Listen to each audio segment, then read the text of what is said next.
Welcome back. The GSOP Liberal Alliance would cruise to a 60% win if a general election was held today. This according to the results of an opinion poll published by the Gibraltar Chronicle on Tuesday. 1,000 forms were distributed around different areas of Gibraltar with a response rate of 25%. 20% of respondents said they didn't know who they would vote for. The poll also asked who would they like to see as Chief Minister. 47% elected for Fabian Picardo, with 21% Peter Caruana, 11.3% for Peter Montegrifo and 8.5% for Daniel Feetham. GSOP voters followed this trend, with 88% of them voting for Mr. Picardo, whilst GST voters preferred Mr. Feetham over Mr. Montegrifo or Mr. Asopardi. The poll confirmed that the majority of respondents, especially Mr. Picardo's own supporters, were pleased with the government's handling of the relationship with Spain. Well, I think the only wise thing to do in relation to any poll is when it puts you down, not to be depressed, and when it puts you up, not to believe anything that a poll might suggest, because the only poll that matters is the election day poll, and there's a long time to go between now and election day. There is certainly at least another 14, 15 months, and what my government has to do is concentrate on delivering on its manifesto commitments to the people. That's what I'm very happy to be doing today with the Minister for Education, Gilbert Likudi, in relation to the university.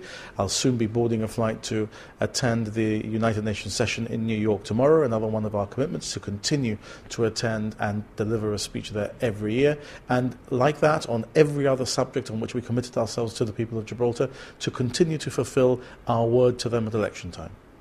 Well, my reaction is the reaction that I've always had in relation to every single other poll on which I've been asked, that the only important poll is the one at the general election.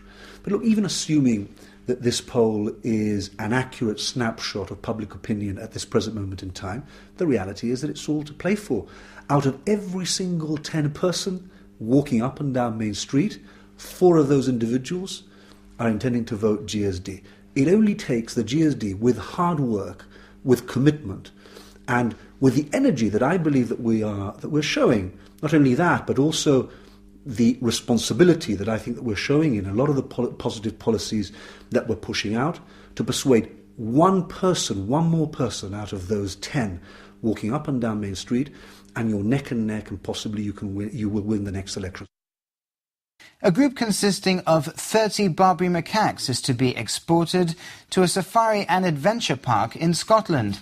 The monkeys from the Middle Hill Troop were captured a month ago and will leave for Blair Drummond on Tuesday.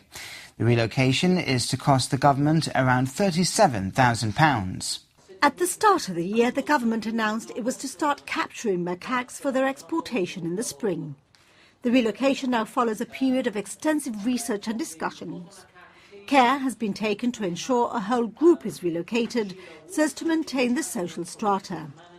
The government has been opposed to culling as a solution to removing urbanised groups, and this exportation should impact on the number of macaques in urbanised areas. It will greatly reduce the problems we were having in some areas in the north of the Rock. Laguna Estate and Catalan Bay, for example, has already had much less of a problem with macaques because we've been collecting them over the past couple of months. Clearly, it will give us breathing space, but there are other monkeys on the Rock, and it's vitally important now that when groups are seen in any of these areas, that they're not fed, that they're not encouraged by putting out of rubbish and so on, so that these areas remain free of the macaques. The government says the macaques were trapped with minimal disruption and the veterinary needs have been monitored. They'll be flown to the UK on a chartered aircraft and taken by road to the safari park. The macaques will be living in a 2.5-acre reserve with a house with about 160 square metres of floor space. So within the enclosure there's a lot of open grassy areas. That's so they can go around and forage naturally for food. There's oak trees within the enclosure. Again, they will provide a natural form of food as the acorns. I'll also be sowing wildflower meadows in there. And again, all through all through the foraging process of the macaques, just to try and keep them living as natural lives as possible. There's a lot of dead trees that we'd be put in the enclosure to create big climbing structures for them, and we've also tried to replicate a big mountain, a rocky kind of surface for them. It will give them plenty of height and security, but it will also act as a good sun trap as well, and the public, when they're driving through the reserve, will get a good view of them whilst they're in there. A contract has been awarded for a new sewage treatment plant to be situated at Europa Point, at the site known as the Brewery Crusher. The contract includes the design, build, finance and operation of a plant to treat urban wastewater as well as storm flows. The government says the plant will be designed to allow for future capacity upgrades to meet population and flow increases for 20 years. The project is to be a joint venture between preferred bidders Northumbrian Services Limited and Modern Water Services Limited, spearheaded by the Technical Services Department and the Department of the Environment. According to the government, the creation of this sewage plant will ensure Gibraltar is compliant with the EU's Urban Wastewater Treatment Directive. Well, we have an obligation under European law and also an obligation to the Mediterranean environment to treat our sewage, which at the moment, as we all know, it's a very old system and it's not treated. So therefore this will ensure that the outflow from the sewage plant is one which is acceptable at European standards. How will this new plant work? Well, this uses a technology which has to be tuned in to the fact that we use salt water for our sewage. And this has been one of the difficulties in finding the right technology. So this would use a bacteria which would be able to work in saline conditions. So that is essentially the technology behind it. How is this site chosen? The site has been earmarked for many years now. It is not a new site. This is the one that is located close enough to the outflow, the current outflow, to allow that to be used, and therefore it's one that has been earmarked for a long time. How much will this sewage plant cost?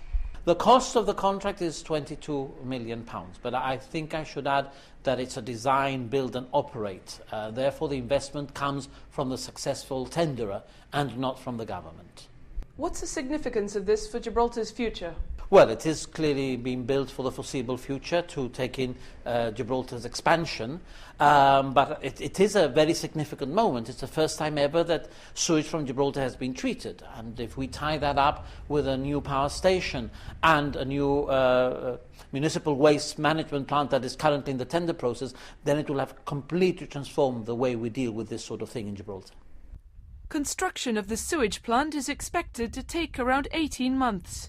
The project scope requires the plant to be completely enclosed and landscaped to fit with the local environment, with stringent odour control requirements also to be implemented.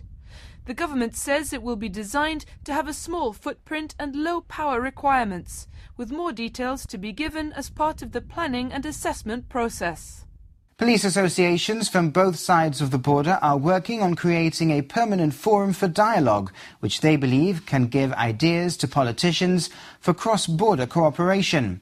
Representatives from the Royal Gibraltar Police, the Defence Police, the Guardia Civil Union and the Federal Police Union in Spain met this week for a first round of historic discussions under the umbrella organisation Eurocop.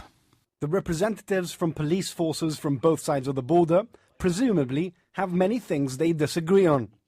Nevertheless, with a little mediation from Eurocop, represented here by the organization's president, the groups have found 3 core principles which bring them together.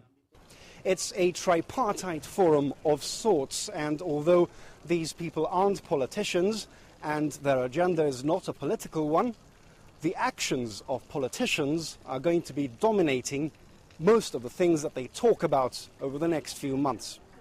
We have identified areas of mutual concern, and our aim is to cooperate and find solutions through continued, reasonable and transparent dialogue. The areas identified have been mutual respect, dialogue and cooperation. that to be able to deliver the best policing service expected to the public in Gibraltar, Spain and in Europe. The parties measured their words to emphasize that cooperation at this level was free from political influence or agenda. However, the cross-border tensions were the elephant in the room, which didn't take long to come to the fore. In response to questions from GBC on whether Guardia Civil officers resented having to implement 7-hour queues, their representative said police officers all over the world are bound to follow the instructions of politicians. But that didn't mean the people behind the uniform liked doing what they did. Ha quedado muy claro en esta mesa a lo largo de todas las reuniones que hemos mantenido en la mañana que las decisiones políticas, los cuerpos policiales, sean de donde sean, en el entorno europeo, en el entorno del primer mundo, en el entorno civilizado, están destinadas a cumplir las instrucciones que les mandatan sus políticos, que son al fin y al cabo los que tienen la representación del pueblo. La policía está de acuerdo con muchas cosas de las que hace a lo largo del día y con otras está menos de acuerdo. Detrás del uniforme hay un funcionario, hay una persona y no es agradable para nosotros como cuerpo policial el realizar un lanzamiento, o sea, lo que se llama una expropiación de una vivienda por un impago. No es agradable mantener a diferentes ciudadanos de diferentes nacionalidades en una cola durante 7 horas, pero eso es una apreciación absolutamente personal.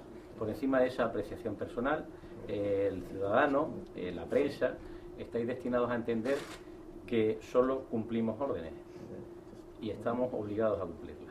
Measures have been taken to deal with what the GHA believes is the as yet unlikely possibility of the Ebola virus being detected in Gibraltar. A new isolation wing has been prepared and equipped with protective clothing also provided. This comes after 5 more people are being treated for Ebola in a Madrid hospital after a Spanish nurse became the first person known to have contracted the virus outside of Africa. More than 3,400 people have died of the disease in West Africa, with thousands more cases confirmed or suspected. The news of the first case of infection by Ebola in Europe has been widely reported in the international media, with health authorities across the world enhancing their procedures against the disease. Ebola is a kind of disease that doesn't simply come through in an asymptomatic way.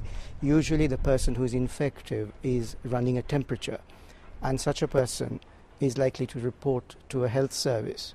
And so for that reason, all our doctors have been issued with the protocols that are used in the UK, and the protocols are quite detailed and go through an algorithm as to ask several questions and then take decisions on that basis. The infected nurse had treated 2 Spanish missionaries for the disease, both of whom died after returning to Spain. The head of the Madrid hospital, Carlos III, was quoted on ABC News as saying the nurse's infection had taken them by surprise. Over 50 other people who came into contact with her are being monitored. GBC spoke to the Daily Telegraph's Madrid correspondent, Fiona Govan. People are very worried. They're first of all outraged that this has been allowed to happen, really. But there was so much controversy over the original decision to repatriate 2 of the priests from West Africa to the hospital in Madrid. There was lots of opposition to that, saying it was opening Spain to unnecessary risk, which clearly has occurred. We're now looking at a situation where special isolation unit was not secure enough to contain the virus from the missionary priests. And now we're looking at really a widespread alert and possible contamination of lots of people. The European Union has asked Spain's health ministry for an explanation as to how the woman was infected, despite the procedures in place. A European Commission spokesperson was quoted in The Guardian as saying there is obviously a problem somewhere. Well, we've had very clear lines from Ana Mato, the health minister, and Mariana Rajoy, and that is that everyone please be calm, the authorities are doing absolutely everything they can to contain this virus, that we have to trust the professionals, and that there's no reason to panic and these protocols are being followed, etc.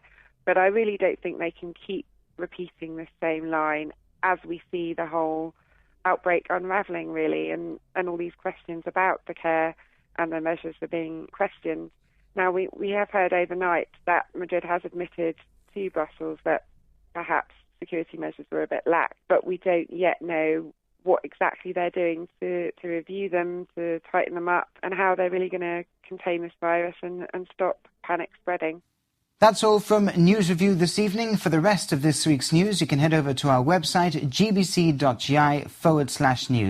Thank you very much for watching from the team. Good night.